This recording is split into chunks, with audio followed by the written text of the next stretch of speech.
దేవుళ్ళ కంటే మిన్నగా ప్రేమించేటువంటి చనిపోయి మరణించినటువంటి నాకు జన్మనిచ్చిన తల్లి మీద ప్రమాణం చేసి నేను చెప్తున్నా. అంటే ప్రమాణం చేస్తే సరిపోద్దా అంటే నాకు జన్మనిచ్చిన తల్లి మరణించి ఉంది, ఆవిడ మీద ప్రమాణం కంటే నేను ఏం చేయగలను చెప్పండి. దీంట్లో నా భార్యకి కానీ నాకు కానీ ఏ పాపం లేదు అని కూడా ప్రజలకు చెప్పుకుంటున్నాను. నేను రాజకీయ నాయకులకు చెప్పట్లేదు, ప్రజలకు చెప్పుకుంటున్నాను. ఖచ్చితంగా ఇవాళ కాబట్టి ఎప్పటికైనా సరే నిజం తేట తెల్లమవుతుంది, ఎక్కడికి పోదది.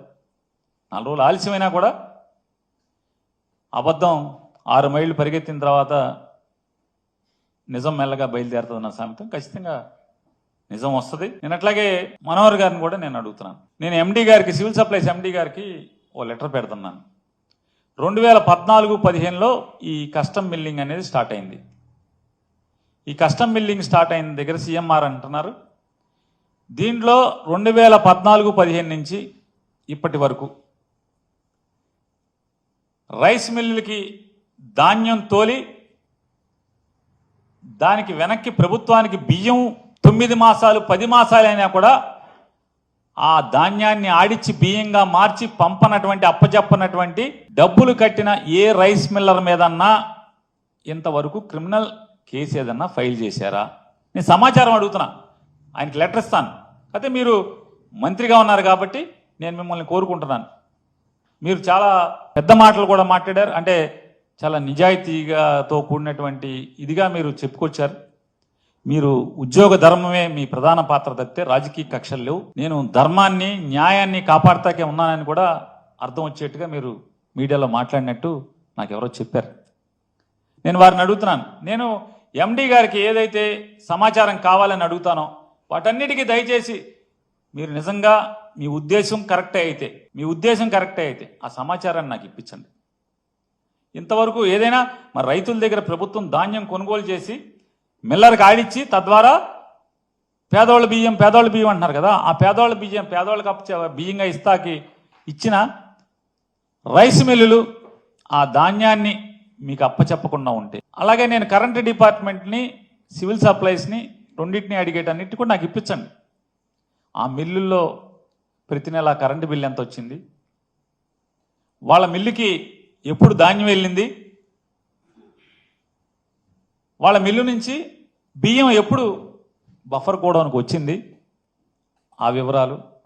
అలాగే బియ్యం అప్పచెప్పని వాళ్ళు 9 నెలలు 10 నెలలు అయినా కూడా బియ్యం అప్పచెప్పని వాళ్ళ మీద బ్యాంక్ గ్యారెంటీలు ఫోర్ఫిట్ చేశారా? అంటే వాళ్ళు ధాన్యం బ్యాంక్ గ్యారెంటీ ఎంత ఇస్తే అంత విలువైన ధాన్యాన్ని మిల్లుకి ఇస్తారు కాబట్టి ఆ మిల్లు ధాన్యం బియ్యంగా మారని ఏమన్నా కేసులు కట్టారా? బ్యాంక్ గ్యారెంటీ మాత్రమే వసూలు చేశారా? అంటే ధాన్యం విలువ మాత్రమే వసూలు చేసుకున్నారా? కేసులు కూడా కట్టారా? లేదు ఎగ్గొట్టిన వాళ్ళ మీద ఇంతవరకు ఏమన్నా ఎక్కడెక్కడ ఏం చర్యలు తీసుకున్నారు? అలాగే ఎంఎల్ఎస్ పాయింట్లో అంటే ప్రభుత్వ అధీకృత గోడౌన్లో పీడిఎస్ రైస్ ఉంచే చోట బియ్యం మాయమైతే లేదా షార్టేజ్ వస్తేనో మాయమైతేనో డబ్బులు వసూలు చేసినా కూడా ఏ అధికారి మీదన్నా కేసులు కట్టారా? డబ్బులు వసూలు చేసి ఊరుకున్నారా? అంటే నాకు ఈ సమాచారం కావాలి, అడుగుతున్నాను. నాకు ఇప్పించి పెట్టండి, అన్ని ఎండి గారికి ఇస్తాను. రాష్ట్ర వ్యాప్తంగా ఈ రాష్ట్రం విడిపోయిన దగ్గర నుంచి నేను అడుగుతున్నాను. పక్క రాష్ట్రం గురించి మనకు అనవసరం, కంబైన్డ్ స్టేట్ గురించి మనకు అనవసరం. అలాగే గోడౌన్ల దగ్గర కూడా ఏమన్నా జరిగితే డబ్బులు కట్టించుకుని వదిలేశారా? కేసులు కట్టారా? రేషన్ షాప్లో కూడా బియ్యం కనపడకుండా పోతేనో తప్పులు దొరికితేనో ఇంకోటో చేస్తే కేసులు కట్టారా? అదే డబ్బులు వసూలు చేశారా? కేసులు కట్టారా? క్రిమినల్ కేసులు ఏమన్నా కట్టారా? అలాగే 47,000 టన్నుల్ని మీరు సీజ్ చేశారేదో అన్నారు, ఎవరన్నా అరెస్ట్ చేశారా? పేరు నాని భార్య ఎంబడపడినట్టు ఈ టీవీల్లో, పేపర్లలో, యూట్యూబ్లో గడిచిన 20 రోజులుగా నన్ను చిత్రవద చేస్తున్న స్థాయిలో 47,000 టన్నులు కదా మీరు సీజ్ చేసింది. ఏ దాంట్లో ఎఫ్ఐఆర్లో ఉన్న ముద్దాయిల మీద ఉన్న స్టోరీలు రాశారా? ఇన్వెస్టిగేటివ్ ఐటమ్స్ రాశారా? ఫాలో అప్ పేజీలతో స్టోరీలు రాశారా? కోర్టులో ఆ రోజు హీరింగ్ ఉందంటే పెద్ద స్టేట్ ఐటమ్ అంటే జడ్జి గారు చదవాలి, అమ్మో ఇడు దొంగ అనుకుంటా, పెద్ద పేపర్ రాసింది, రెండో పేపర్ రాసింది, లేదా మూడో పేపర్ రాసింది అనుకుని జడ్జి గారిలో బిగుసుకుపోవాలి. న్యాయం వీళ్ళకి దొరకకూడదు. సహజం, ఎవరైనా మనుషులే కదా, న్యాయస్థానంలో ఉన్నాళ్ళనే అందరూ మనుషులే కదా. ఇదేదో కాంప్లికేటెడ్ కేసు లాగుంది, ఇదేదో పెద్ద భూతం లాగుందని చెప్పని రావాలి.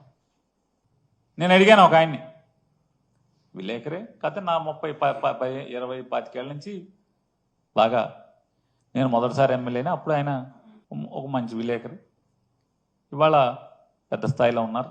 ఆయన అడిగితే, ఏమండి ఇది ధర్మమా, ఇంత అసహ్యంగా ఇంత ఘోరంగా ఎట్రిబ్యూట్ చేసి రాయటం అనేది ధర్మమా అంటే నవ్వుతూ, ఇవాళ మా ఓనర్ గారికి జగన్మోహన్ రెడ్డి కంటే కూడా నువ్వే మొదటి టార్గెట్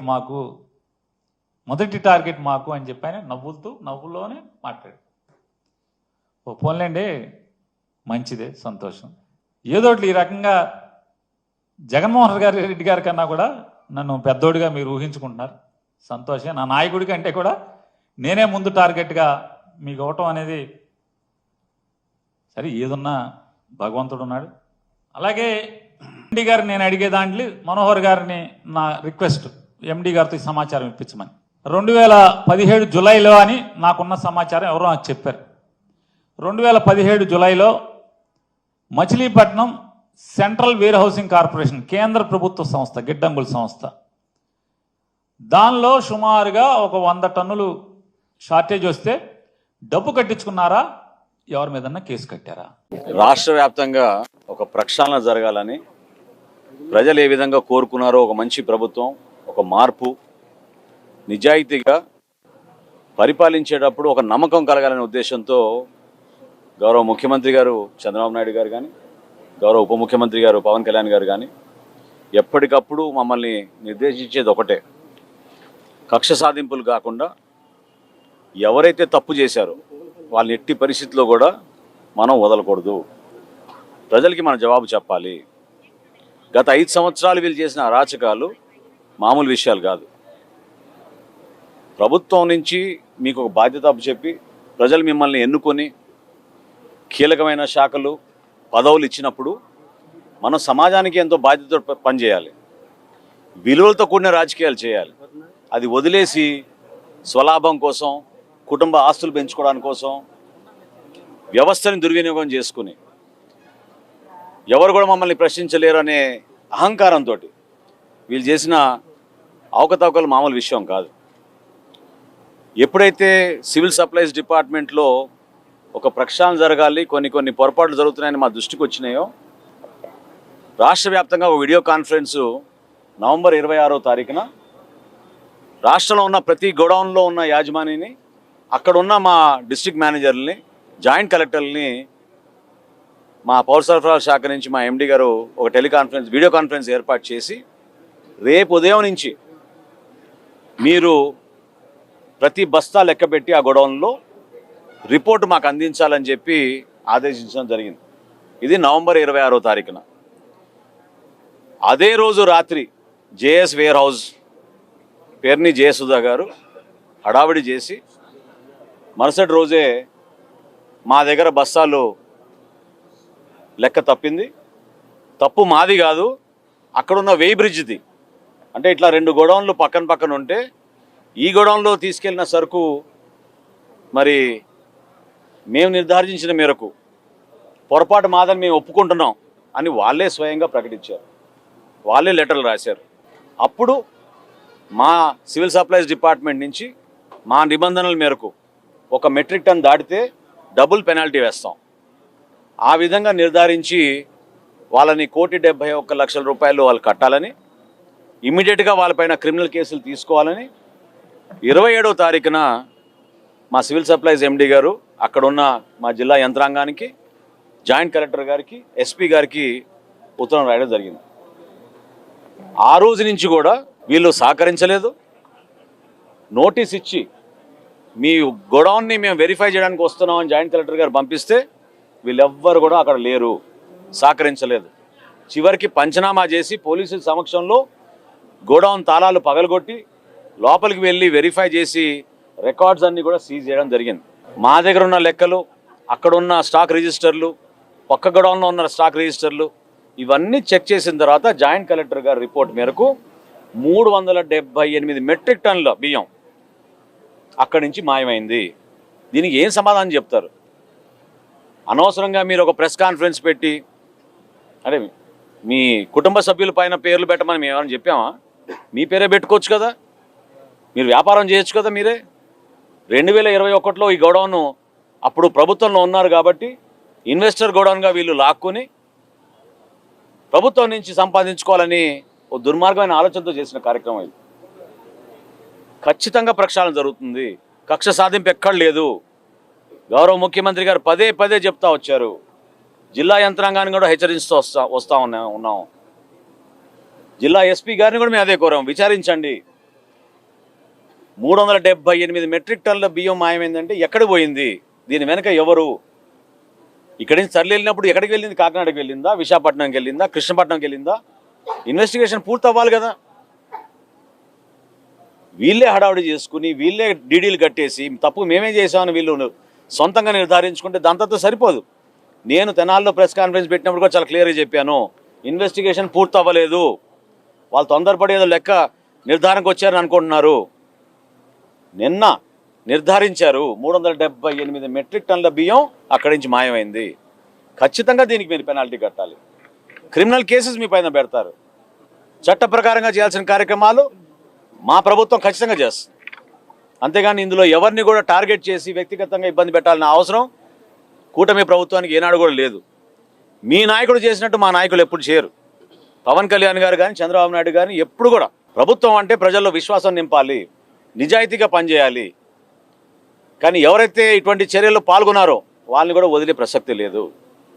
కాబట్టి ప్రజలు చూస్తున్నారు, వ్యవస్థ ఖచ్చితంగా ప్రక్షాళన జరుగుతుంది. అందులో భాగంగా మీలాంటి వ్యక్తులు ఎవరైతే ఇటువంటి కార్యక్రమాలు పాల్గొన్నారో ఖచ్చితంగా మీరే ప్రజలకి క్షమాపణ చెప్పాలి. పేరు నాని గారు కూడా నేను కోరుతున్నాను, ఒక బాధ్యత గల మంత్రిగా మీరు వ్యవహరించారు. గతంలో సుదీర్ఘమైన రాజకీయ అనుభవం ఉంది. పొరపాటు జరిగిందని మీరే కదా ఉత్తరం రాసింది. మరి ఈరోజు ఇతరులపైన నిందలేస్తున్నారు. కోర్టుని ఆశ్రయించాలి కదా. ఇప్పటివరకు 3 సార్లు ఆశ్రయించారు కోర్టుని బెయిల్ కోసం.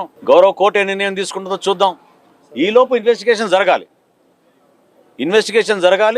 378 మెట్రిక్ టన్నుల బియ్యం పక్కదారిని వెళ్ళిందనేది నిర్ధారించాం. స్థానికంగా ఉన్న పోలీస్ యంత్రాంగం ఇప్పుడు ఖచ్చితంగా దానిపైన లోతుగా అవగాహన తెచ్చుకుని ఇన్వెస్టిగేషన్ చేస్తారు. ఇప్పుడు గోడౌన్ యాజమాని ఎవరైతే వారి మీద కేసు పెడతారు, కానీ కొత్తగా మేము రాసుకొస్తాం ఆ పేర్లు చెప్పండి. ఎందుకు పెట్టారు మీ భార్య పేరు మీరు? అసలు ఆ గోడౌన్కి మీరు ఆలోచించుకోవాలి. ప్రజా జీవితంలో ఉన్నారు, ఒక బాధ్యత గల పదవిలో ఉన్నారు. మీరు ఎందుకు అట్లా చేశారు? దాన్ని మీరు ప్రశ్నించుకోవాలి. ప్రభుత్వాన్ని కాదు ఈరోజు ప్రశ్నించేది. ఎవరిపై? ఆ యాజమాన్యం పైన కేసు పెడతాం. జేఎస్ వేర్ హౌస్ యాజమాన్యం ఎవరు అంటే పేర్ని జయసుధ గారు, వారితో పాటు ఉన్న అక్కడ మేనేజరు, వీళ్ళిద్దరిపైనే కదా ఎఫ్ఐఆర్ రిజిస్టర్ చేసింది. ఇప్పుడు వేర్ హౌస్ మేనేజ్మెంట్ సిస్టమ్ అని ఒక కొత్త సాఫ్ట్వేర్ ఏర్పాటు చేసి 26వ తారీఖు నవంబర్న 27 నుంచి రాష్ట్ర వ్యాప్తంగా ప్రతి గోడౌన్లో కూడా తనిఖీలు జరగాలని మా శాఖ నుంచి మేము ఆదేశాలు ఇస్తే జాయింట్ కలెక్టర్ గారి ఆధ్వర్యంలో ప్రతి జిల్లాలో కూడా జరుగుతోంది. తూర్పుగోదావరి జిల్లాలో కూడా మీరు చూశారు, 2-3 చోట్ల జరిగిన విషయాలు. నంద్యాలలో చూశారు. అనేక ప్రాంతాల్లో మాకు మొత్తం వివరాలు తెప్పించుకున్న తర్వాత తప్పకుండా ఈ వివరాలన్నీ కూడా మీ దృష్టికి తీసుకొస్తాం.